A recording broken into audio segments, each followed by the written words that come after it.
y a près de 14 milliards d'années, l'univers entre dans une violente expansion, le Big Bang.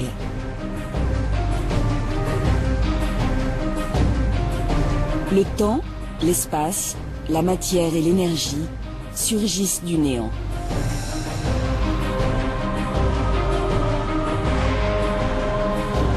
Les premières particules s'organisent. Elles donnent naissance aux étoiles et aux planètes. Des astres qui se regroupent en dizaines de milliards de galaxies. Au sein de ce déchaînement primordial, une petite sphère de 12 000 km de diamètre voit le jour. La Terre.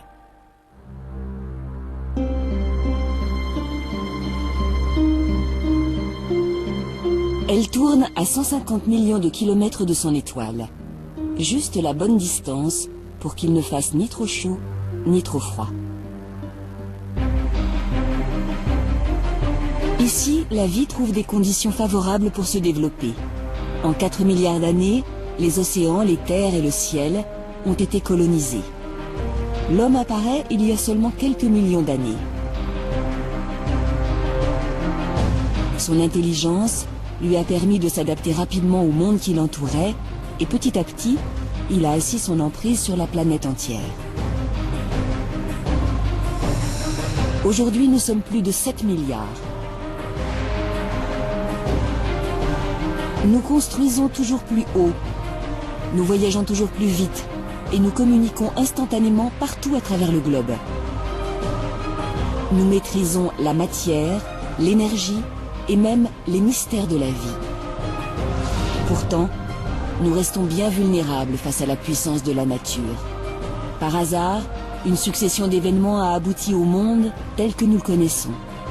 Par hasard aussi, ces phénomènes pourraient l'anéantir à jamais.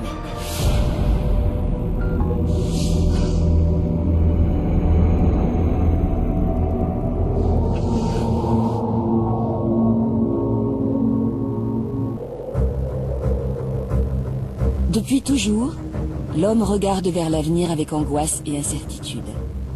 Il est le maître du monde, mais il sait pertinemment que ce monde pourra être réduit au néant.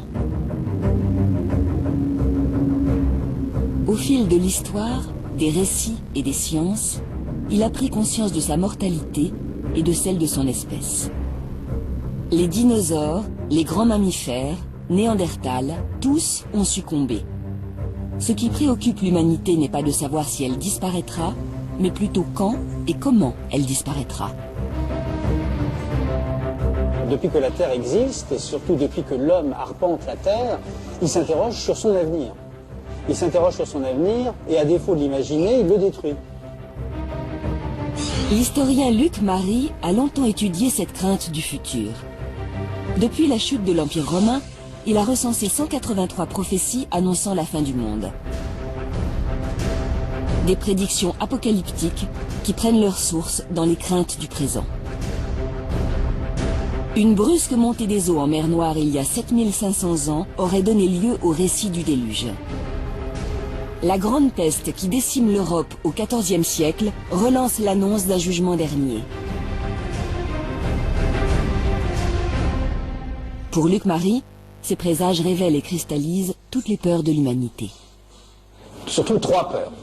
La peur de l'invisible, la peur de l'inconnu et la peur de l'avenir. Et généralement de tout ce qu'on ne maîtrise pas, de ce qui se passe sous nos pieds et au-dessus de nos têtes. Les mythes sont souvent irrationnels. Pourtant, le progrès des sciences et des connaissances n'a pas mis fin à ces prédictions. Bien au contraire.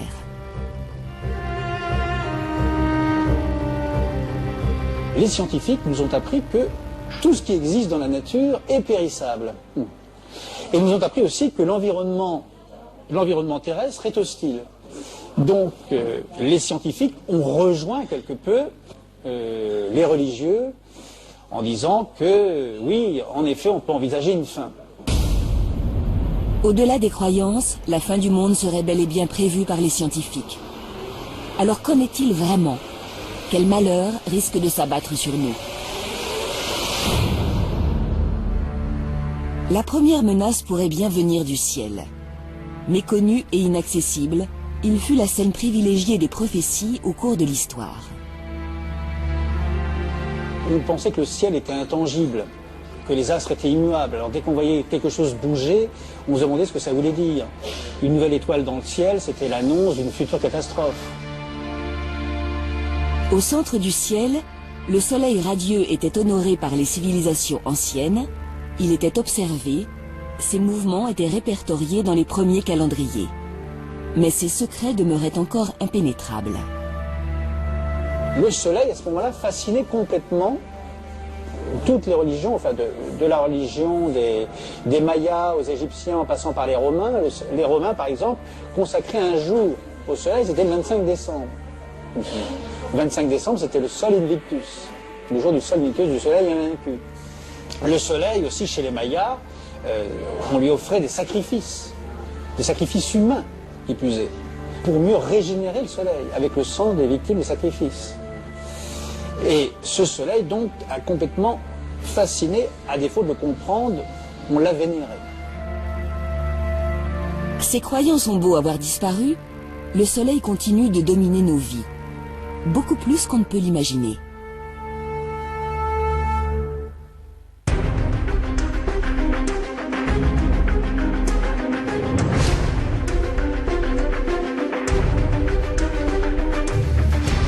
La science nous apprend aujourd'hui qu'il est loin d'être aussi calme qu'il en a l'air.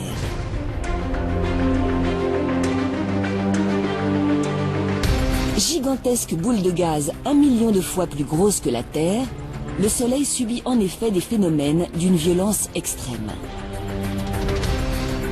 Dans son noyau se produisent en permanence des réactions nucléaires qui transforment l'hydrogène en hélium. La température y atteint 15 millions de degrés et l'énergie dégagée est phénoménale.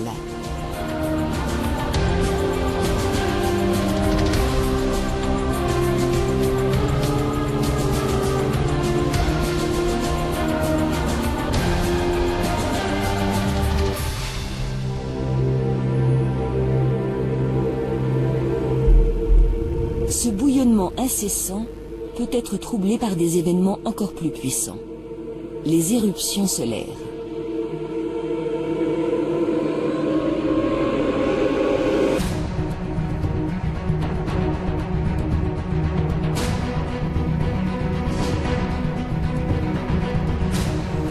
De véritables tempêtes qui projettent de la matière jusqu'aux confins du système solaire et peuvent mettre en péril toute notre civilisation.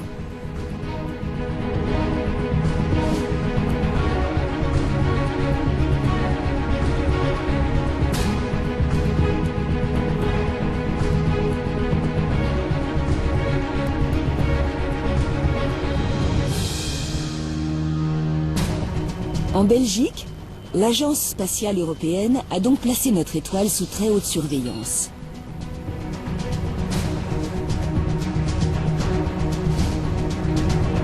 L'objectif, comprendre comment naissent ces gigantesques explosions et surtout tenter de les anticiper.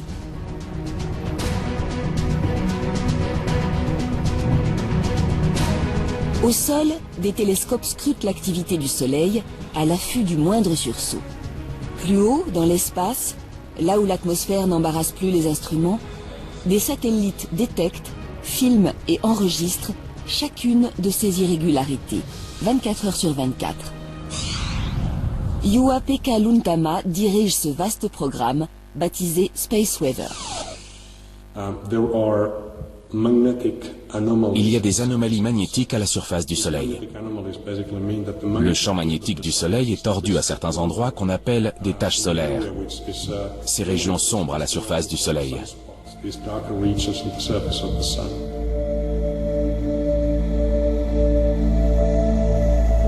Au cœur de ces taches, le magnétisme est si fort qu'il isole la région du reste de l'activité solaire. Le centre de la zone se refroidit et devient plus sombre.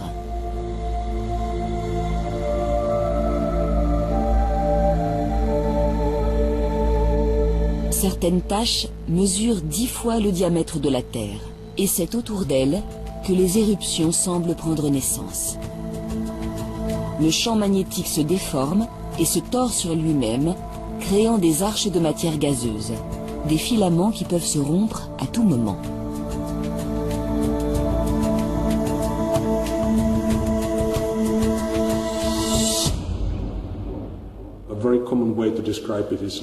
C'est comme un élastique. C'est la comparaison qu'on utilise en général. Si vous prenez un élastique et que vous commencez à l'entortiller entre vos doigts, il va s'emmêler. Des nœuds vont se former. Et si vous continuez, il finira par casser. Toute l'énergie contenue dans l'élastique entortillé va être libérée et vous allez sans doute vous faire mal aux doigts. C'est ce qui se produit avec ces anomalies magnétiques à la surface du Soleil. Ce phénomène s'appelle une éruption solaire.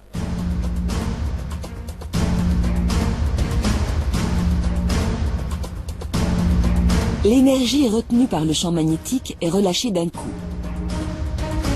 Le rayonnement émis équivaut à celui de plusieurs millions de bombes nucléaires. En parallèle, des milliards de tonnes de matière sont violemment projetées dans l'espace.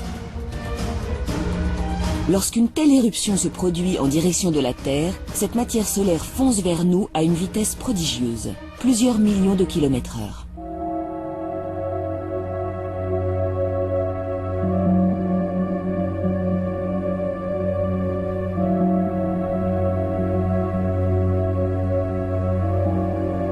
Heureusement, le champ magnétique qui entoure notre planète nous protège de ce terrible flux de particules. Il dévie leur trajectoire et les envoie vers les pôles, où elles frappent l'atmosphère en générant un spectacle magnifique. Les aurores polaires.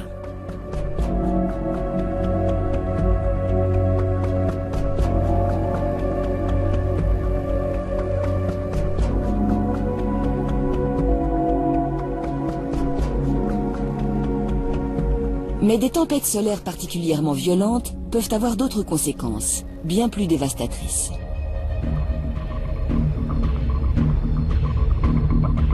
Le rayonnement émis par le Soleil viendrait irradier la haute atmosphère et changer sa composition.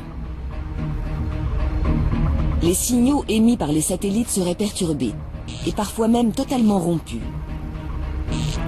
Système de navigation et de guidage, télévision, Internet, téléphone portable, notre réseau mondial s'effondrerait.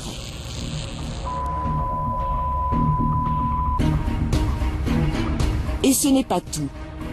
Le champ magnétique de la Terre ne jouerait plus totalement son rôle de bulle protectrice.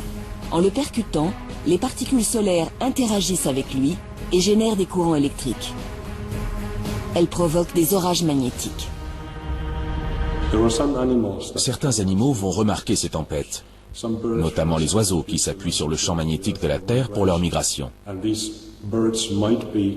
À cause de ces tempêtes, ces oiseaux seront momentanément désorientés. Mais le problème principal avec ce genre d'événement vient de la présence sur Terre d'infrastructures conductrices, comme les lignes à haute tension, surtout celles orientées nord-sud. Les lignes à haute tension vont agir comme des transformateurs sur ces courants électriques présents dans la magnétosphère. Une partie de l'énergie de la magnétosphère va être véhiculée par les lignes à haute tension vers leurs transformateurs. Cela peut perturber sérieusement le fonctionnement des lignes à haute tension. Ça peut aller jusqu'à détruire leurs transformateurs, et donc dans ces cas-là, c'est la panne de courant.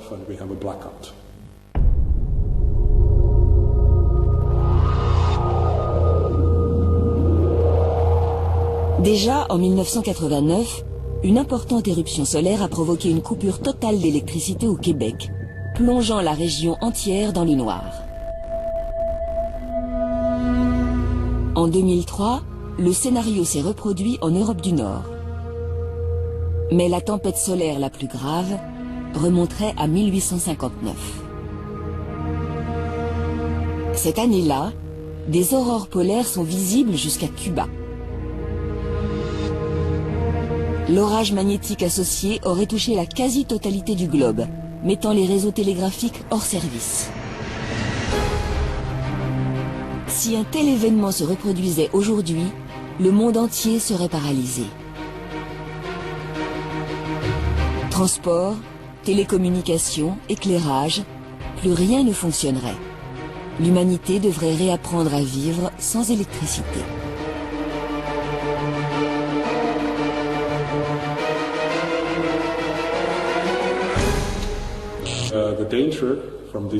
Ces phénomènes solaires mettent en danger nos infrastructures, la navigation par satellite, qui est de plus en plus omniprésente, et plein d'autres systèmes. Sans oublier l'effet sur le réseau électrique. Une coupure de courant, ça a un impact majeur dans notre société actuelle. Selon les spécialistes, des éruptions de cette envergure se produisent tous les 100 à 500 ans à la surface du Soleil. La plus récente date de 150 ans. Le pire est donc à venir. Dans les prochaines décennies ou les prochains siècles, une éruption majeure aura forcément lieu. Elle réduira notre société interconnectée au chaos. Les colères du Soleil pourraient donc anéantir notre civilisation et renvoyer l'homme à l'aube de son existence. Serait-ce la fin du monde pour autant? Peut-être pas. Ou du moins pas tout de suite. L'astre qui nous réchauffe et nous éclaire depuis toujours n'est pas éternel. Âgé de 4,6 milliards d'années, le Soleil est déjà une étoile mature à l'échelle des temps de l'univers. Au fil de sa vie, sa luminosité n'a cessé d'augmenter. Il chauffe notre planète de plus en plus et continuera de le faire en vieillissant. Un cycle infernal va alors s'enclencher. Petit à petit, les océans seront vaporisés. Une fois dans l'atmosphère, l'eau gazeuse favorisera l'effet de serre et participera à son tour à l'augmentation de la température. D'ici 1 milliard d'années, notre atmosphère avoisinera les 400 degrés. L'eau aura disparu de la surface du globe. Transformée en véritable fournaise, la Terre deviendra inhabitable. Toutes les espèces s'éteindront alors une à une, des plantes aux mammifères, en passant par les dernières bactéries. Mais le Soleil n'aura pas encore dit son dernier mot. À un moment donné, dans 4 milliards d'années, le Soleil se dilatera. Il se transformera en géante rouge parce que la réaction de fusion sera plus forte que la gravité. Peu à peu, le Soleil va gonfler comme un ballon de baudruche. Il engloutira Mercure, puis Vénus, et s'arrêtera aux portes de notre planète.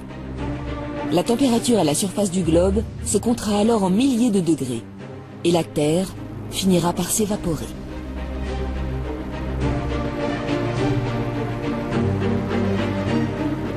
Le Soleil terminera ensuite sa vie. Il s'effondrera sur lui-même et se refroidira.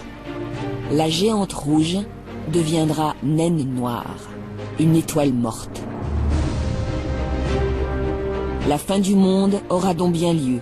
La Terre née avec le Soleil disparaîtra avec lui.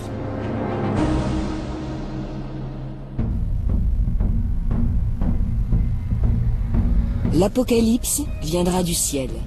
C'est une certitude. Mais certains prophètes l'envisagent autrement, plus brutal, et surtout, beaucoup plus tôt.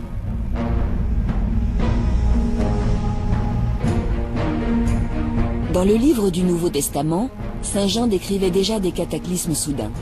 Ils sont provoqués par les 7 anges de l'Apocalypse. Le premier sonna de la trompette, une grêle de feu mêlée de sang se précipita sur le sol, le tiers du sol brûla, ainsi que le tiers des arbres et toute plante verte. Une description très symbolique. Il faut attendre le progrès des sciences au siècle dernier pour que la menace se fasse plus précise.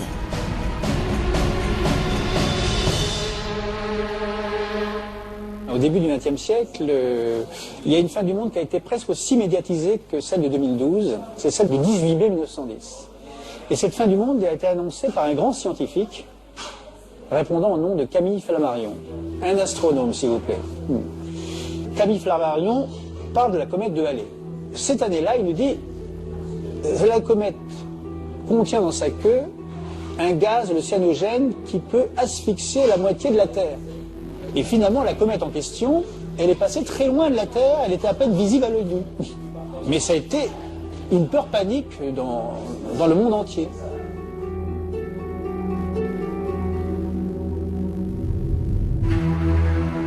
La fin du monde, c'est toujours le reflet des angoisses d'une époque. Au XXe siècle aussi, dans beaucoup de films, parce que le XXe siècle, on peut le découvrir à travers les films. Et ce qui est récurrent aussi, c'est les astéroïdes qui percutent la Terre. Cette fois-ci, la description des films hollywoodiens est sans ambiguïté.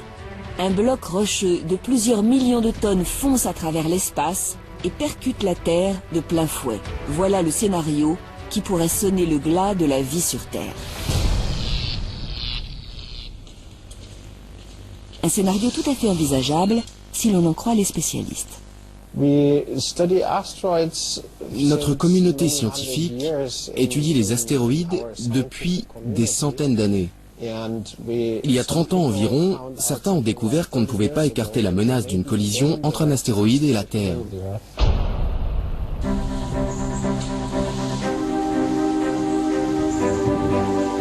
Detlef Kochny a commencé à s'intéresser aux astéroïdes en tant qu'amateur. Il observe le ciel depuis l'âge de 14 ans. Aujourd'hui, il dirige le programme de surveillance des Near Earth Objects de l'Agence spatiale européenne aux Pays-Bas. Appuyé par des équipes à travers le monde, il tente de comprendre l'histoire de ces objets qui croisent régulièrement la Terre. Le système solaire s'est formé à partir d'un grand nuage de gaz et de poussière. Le Soleil s'est formé au centre, il produit de l'énergie, et tout autour du Soleil, les planètes sont apparues. Mais il est resté des particules de matière, qui ont formé de petits objets. Ces objets peuvent avoir une dizaine, peut-être d'1 kilomètre, ou même de centaines de kilomètres de diamètre. Et ces objets, ce sont des astéroïdes. Aujourd'hui, les astéroïdes sont rassemblés dans la ceinture principale, entre Mars et Jupiter, dans la ceinture de Kuiper, au-delà de Neptune, et dans le nuage d'Oort, aux confins du système solaire.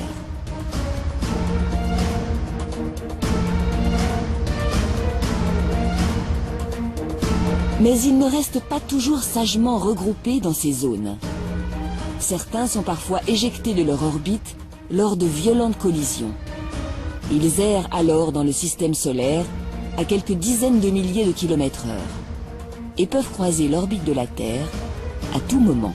Il devient impératif de les détecter et de connaître leur trajectoire pour anticiper une éventuelle collision.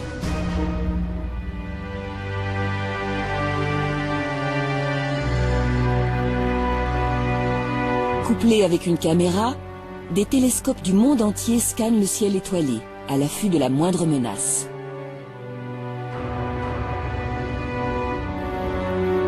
Dès qu'un objet est repéré, il est passé au crible.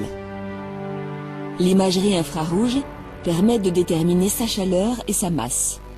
Les radars affinent l'estimation de sa taille. D'autres techniques permettent de déduire sa composition, roche ou métal. Les ordinateurs prennent ensuite le relais. Ils calculent l'orbite et la dangerosité de l'objet à partir de toutes ces données. Mais l'équation est complexe. D'autant que la Terre joue elle aussi un rôle crucial dans la trajectoire des astéroïdes. Le problème, c'est qu'il pourrait aussi être dévié par la force d'attraction terrestre. On a donc intérêt à connaître très précisément la position de l'objet, parce que la moindre erreur sera amplifiée quand il entrera dans l'orbite terrestre. Et si l'on se trompe, l'objet pourrait entrer en collision avec notre planète à son prochain passage dans l'orbite terrestre. Nous devons donc observer en permanence les objets pour pouvoir suivre leur position exacte.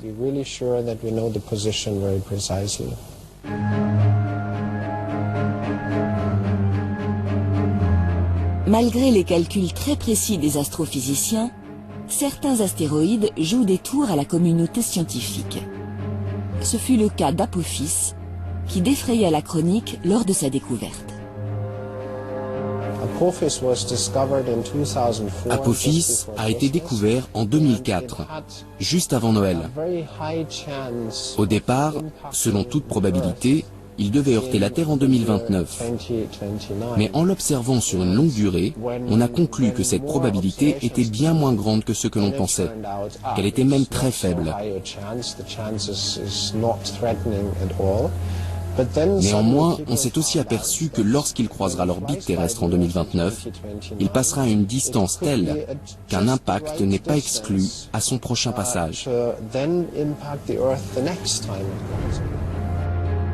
Cette catastrophe pourrait maintenant se produire en 2036. Mais Apophis est loin d'être le seul à menacer notre planète. Les scientifiques ont dressé une liste des astéroïdes qui croiseront l'orbite de la Terre d'ici la fin du siècle. Ils sont environ 300 à pouvoir potentiellement nous heurter. Les plus petits mesurent une dizaine de mètres, les plus gros plusieurs centaines.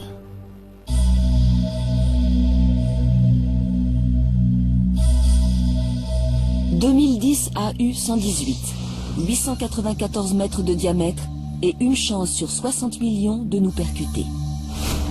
1979 XB, 681 mètres, une chance sur 2 500 000. 1999 RQ-36, 560 mètres et une chance d'impact sur 1410. Plus l'astéroïde est grand, plus l'impact sera dévastateur. Pourtant, la menace la plus sérieuse ne mesure que 140 mètres. Elle s'appelle 2011 AG5. L'objet a une chance sur 500 de venir nous frapper, peut-être en 2040. Nous ne savons pas exactement où. Il faudra attendre le dernier moment.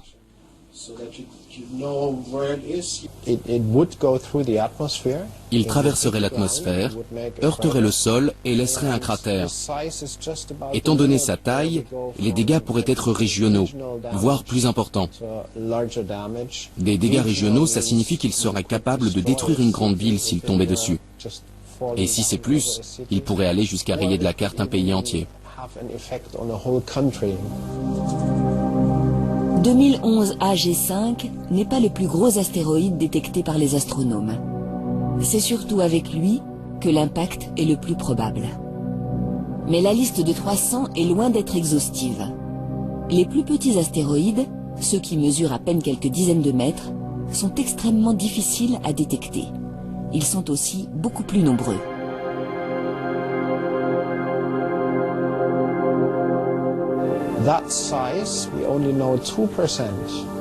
On ne connaît que 2% des objets de cette taille.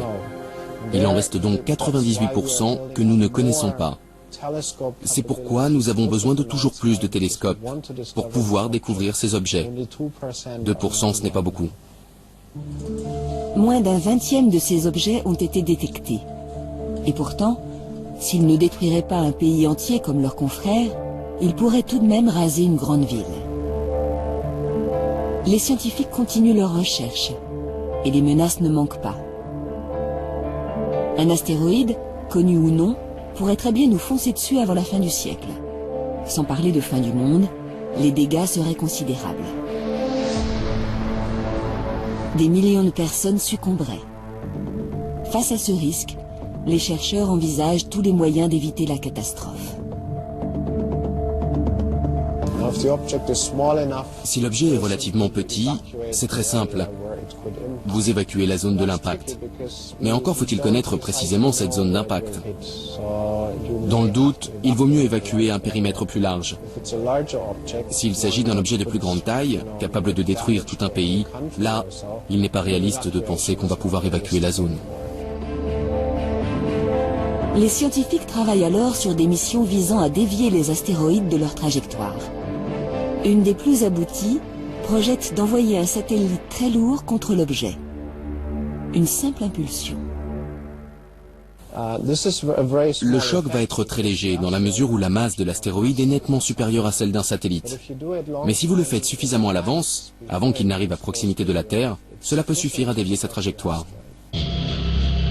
Comme dans les films de science-fiction, aussi envoyer directement tout notre arsenal nucléaire contre lui, voire le faire exploser de l'intérieur. C'est effectivement le seul moyen de dévier un astéroïde très proche de la Terre. Mais il vaudrait mieux éviter de le faire exploser. Il se désagrégerait alors en milliers de petits corps qui risqueraient à leur tour de heurter la Terre.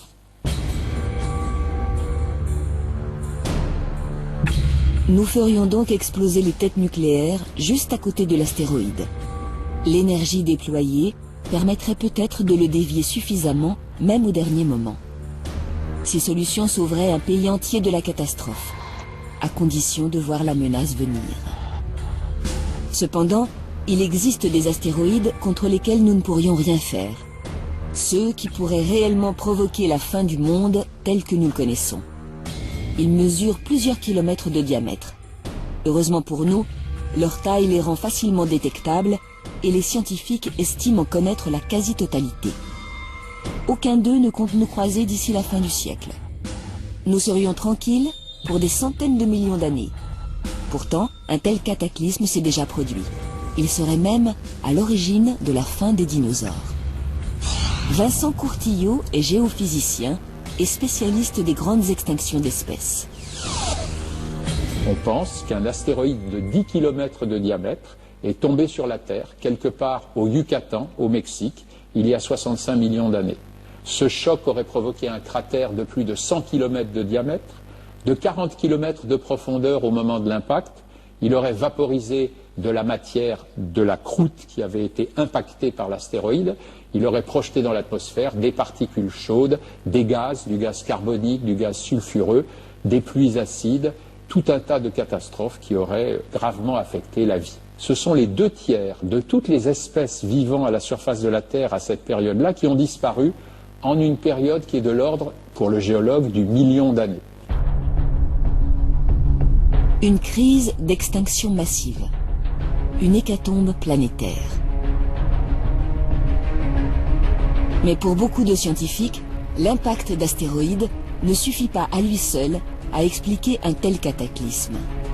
Il se serait produit au même moment un volcanisme hors norme qui métamorphosa la surface de la Terre pendant près d'1 million d'années, les trappes du Décan.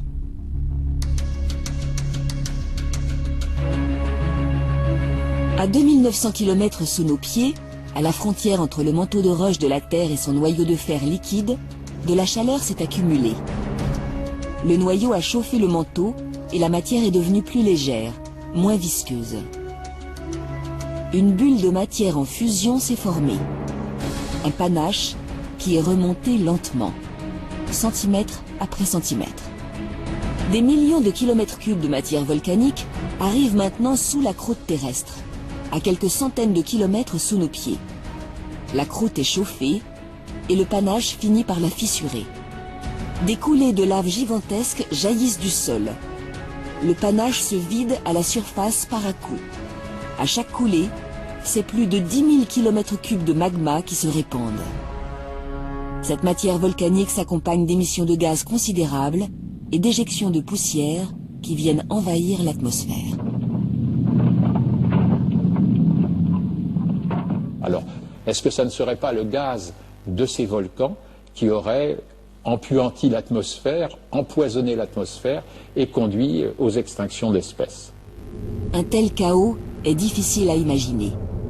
Même le pire volcanisme auquel l'homme ait eu affaire n'a rien de comparable avec ce phénomène. La plus grande coulée de basalte, la plus grande coulée de lave fluide, comme les laves du Décan en Inde, qui se soit produite sous les yeux de l'homme, c'est en 1783. En Islande, une fissure dans la région du Laki a mis en place en un an 15 km3 de lave. Ça a complètement perturbé le climat de l'hémisphère nord. On sait maintenant que ce sont des centaines de milliers de gens qui sont morts, probablement à cause de cette éruption de 1783. C'était quoi? C'était 10 km3 de lave en un an. Et je vous ai dit qu'en Inde, on a découlé de 10 000 km3 de lave qui se sont formés en moins de 100 ans. C'est-à-dire, chaque année, 100 fois plus fort que le Laki et pendant 100 fois plus longtemps. Et ça, c'est une coulée. Et il y a des dizaines de coulées superposées. Et quand on fait le calcul des quantités de gaz injectés dans l'atmosphère et des conséquences climatiques, eh bien, on s'aperçoit en fait que le fameux impact d'astéroïdes, il a eu à peu près le même rôle qu'une grande coulée de lave. Pour Vincent Courtillot, il semble bien que le volcanisme de Trappes ait été le moteur principal de cette grande extinction. Comme 65% des espèces vivant à l'époque, les dinosaures n'y ont pas survécu. Mais à force d'enquête, les géologues ont découvert autre chose. Cette extinction n'a rien d'unique. En remontant le temps, ils ont mis la main sur la crise la plus meurtrière que la Terre n'ait jamais connue. un panache volcanique est remonté par la Sibérie cette fois-ci, il y a 250 millions d'années. La Terre fut plongée dans l'apocalypse.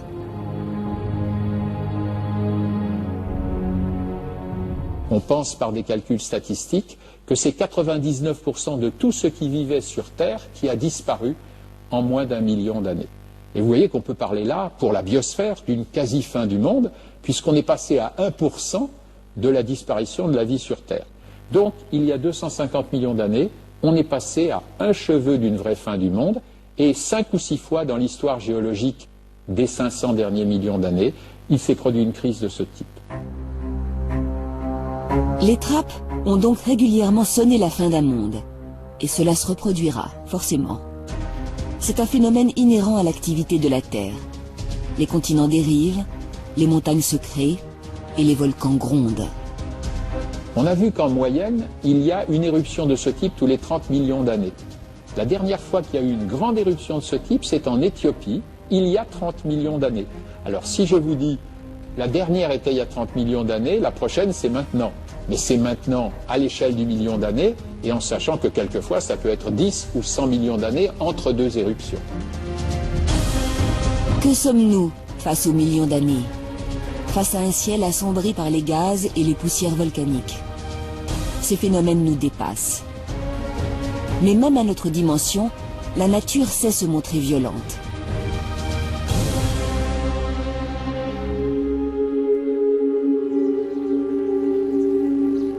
En l'an 79, les habitants des cités de Pompéi et d'Herculanum découvrent la colère du Vésuve. Des milliers de personnes périssent sous un nuage de cendres. Les chrétiens de l'époque y voient un signe de la fin de l'Empire romain.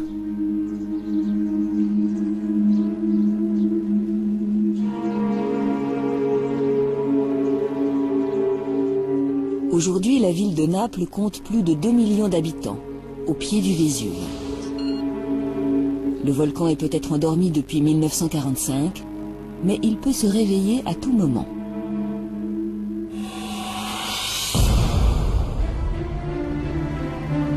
Et il n'est pas le seul à menacer l'agglomération napolitaine. De l'autre côté de la baie se trouvent les champs Phlegréens. Une caldeira, un vaste cratère d'une dizaine de kilomètres, à l'intérieur duquel vivent 200 000 personnes. Moins connu, ce volcan est au moins aussi dangereux que son voisin.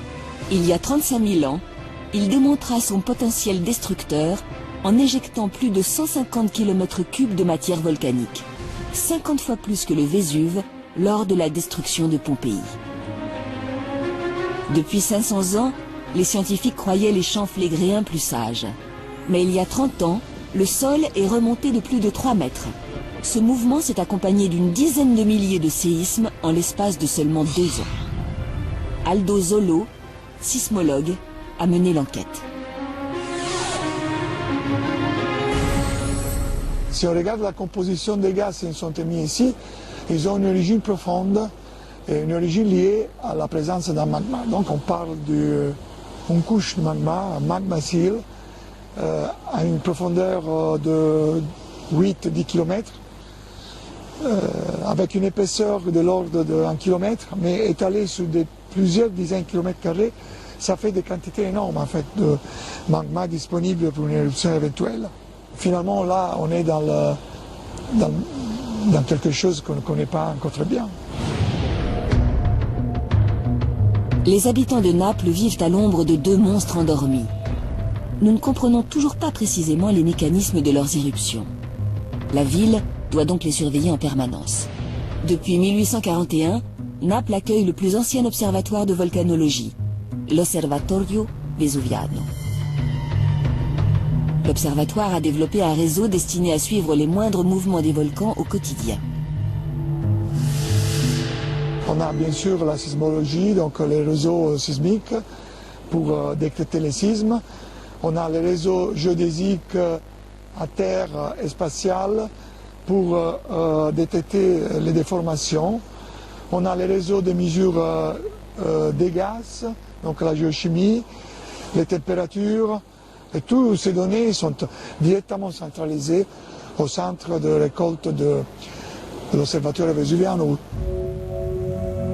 Le but de ce réseau est de pouvoir détecter la plus petite anomalie par rapport au fonctionnement normal des deux volcans. En parallèle, volcanologues et sismologues travaillent avec la protection civile. On ne peut pas empêcher une éruption. Face au grondement d'un volcan, l'évacuation est notre seul recours. D'une part, il y a les temps qui sont nécessaires pour effectuer certaines actions de mise en sécurité. Par exemple, mettons qu'on veut protéger la région autour de ce volcan, combien de temps j'aurais besoin pour mettre en sécurité, donc évacuer les personnes. Et nous savons que ces mécanismes de déplacement de population ne sont pas immédiats. Et donc, il faut être prêt pour agir le plus rapidement possible. Les scientifiques sont sur le qui-vive. Ils sont pourtant confrontés à un second problème. Une activité sismique hors norme. Une remontée de gaz ou une augmentation de la température sont autant de signes annonciateurs d'une éruption. Mais parfois, rien ne se passe. Plus on souhaite déclencher l'alerte en amont de la catastrophe, plus on risque la fausse alerte et le déplacement de dizaines de milliers de personnes. La société doit être prête à ce compromis. C'est le prix à payer pour vivre en sécurité au sein d'une nature brutale. Qu'est-ce qu'il existe entre ces volcans que nous connaissons à l'échelle humaine et les énormes trappes où nous avons chiffré les volumes de lave en millions de kilomètres cubes? Donc entre kilomètres cubes et millions de kilomètres cubes, est-ce qu'il y a quelque chose d'intermédiaire? Eh bien oui, il y a ce qu'on appelle les super-volcans ou super-éruptions.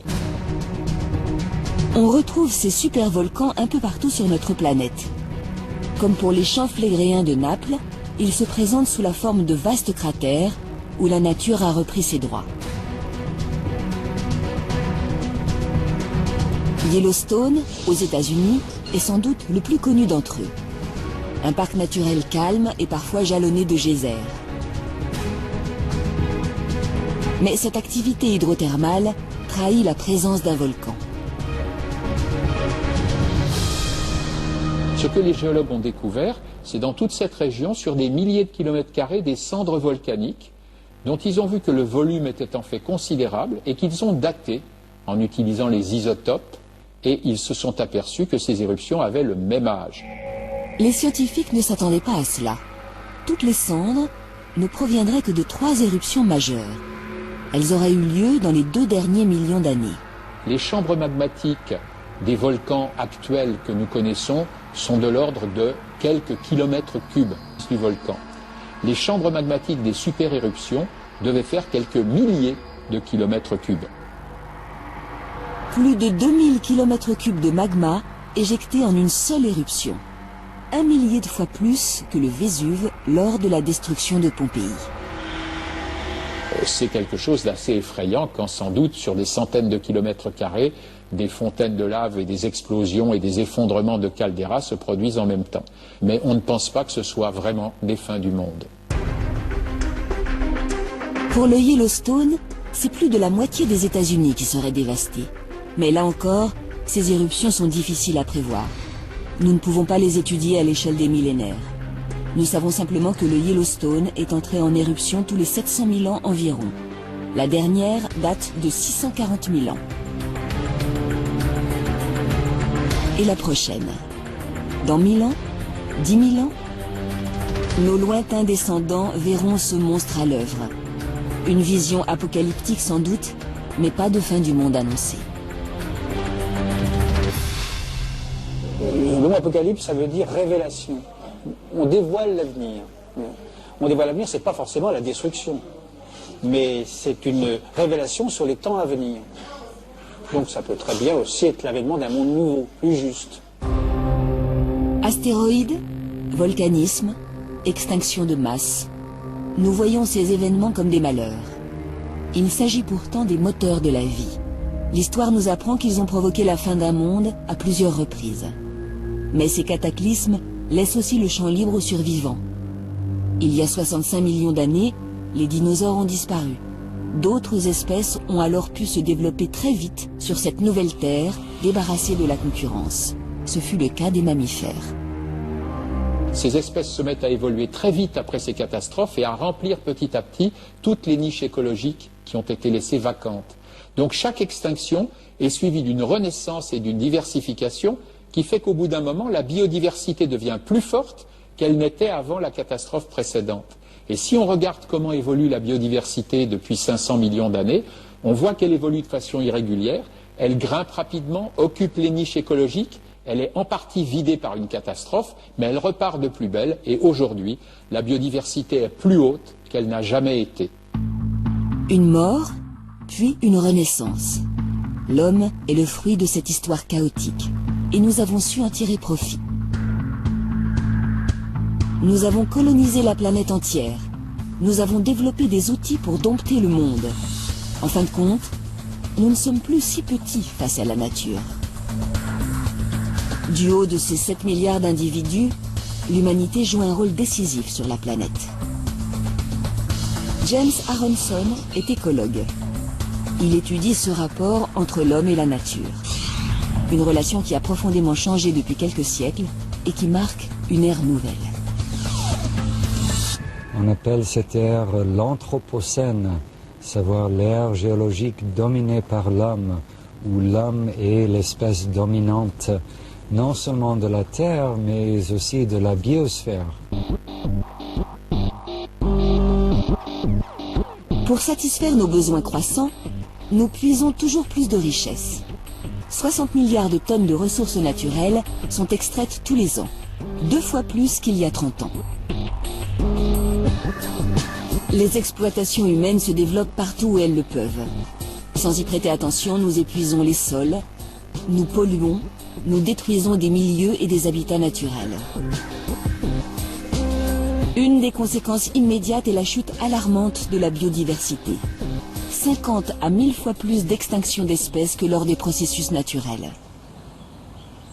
On a l'impression que la nature est infinie et peut absorber n'importe quelle quantité de pollution et peut toujours fournir nos besoins en matières premières.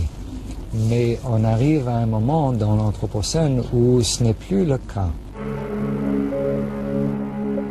Résultat, les milieux sont de moins en moins peuplés et de moins en moins diversifiés. Les fonctionnements des écosystèmes en sont directement menacés, et les services qu'ils nous rendent avec. Lorsque nous polluons et répandons des pesticides en masse, les abeilles s'affaiblissent. Faute de pollinisation, les plantes à fleurs sont moins productives. Cela signifie moins de fruits, moins de légumes et moins de céréales. Lorsque les sols sont surexploités, leurs micro-organismes s'amenuisent. Ils ne filtrent plus l'eau correctement et perdent en fertilité. À terme, notre façon d'exploiter les ressources brise des cycles naturels. Elle nous conduit à la désertification de certains territoires et à l'épuisement des richesses. Mais les écosystèmes et leurs espèces nous assurent aussi des services beaucoup moins évidents. Ils nous protègent. Vous vous souvenez qu'il y avait le tsunami très important en 2004 dans l'océan Indien qui a dévasté des côtes d'une vingtaine de pays. Là où les mangroves avaient été laissés intacts, les villages et les côtes ont beaucoup moins souffert. Et le monde s'est rendu compte que ces mangroves, ces forêts de mangroves, rendaient un service énorme aux hommes en termes de mitigation de l'impact des ouragans et tsunamis. Là où les mangroves avaient été éliminés pour faire place à un élevage de crevettes, c'est le cas classique, le tsunami a dévasté 10 fois plus que là où les mangroves étaient intactes. La modification des milieux nous rend aussi de plus en plus vulnérables face aux colères de la nature. Devant ce constat général, un groupe de chercheurs canadiens a récemment tiré la sonnette d'alarme. Selon eux, nous arriverions à un point de non-retour. Notre exploitation déraisonnée ne laisserait pas le temps aux milieux de se régénérer, de continuer à produire pour nous.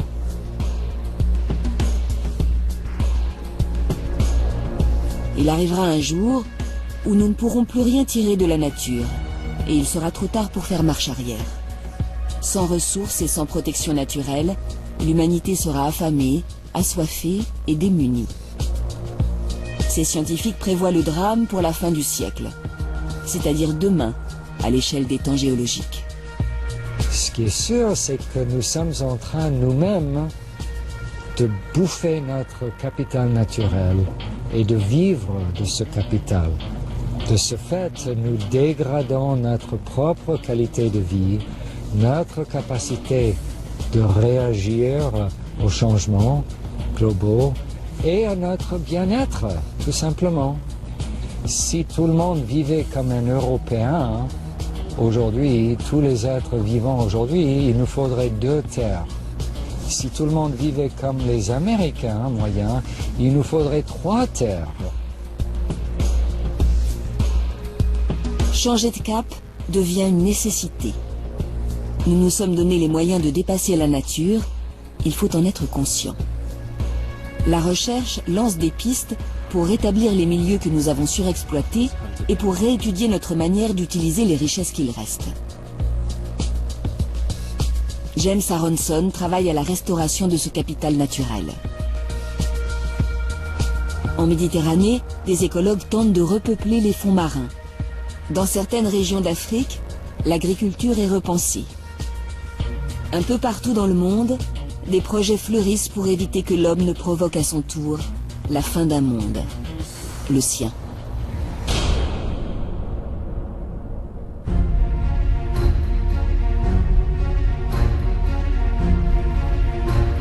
La peur de l'apocalypse a accompagné l'humanité tout au long de son histoire. À travers les mythes, les religions et les croyances, nous avons toujours pressenti la fin du monde. Et nous n'avions pas tort. La biologie nous a appris que la durée de vie moyenne d'une espèce, c'était au mieux quelques millions d'années, sauf des espèces exceptionnelles. Nous existons depuis 1 million d'années. Est-ce que nous survivrons à l'échelle du milliard d'années par les extraordinaires propriétés de notre propre espèce, ou est-ce qu'au contraire, nous nous ferons disparaître plus vite? Ça reste le grand point d'interrogation.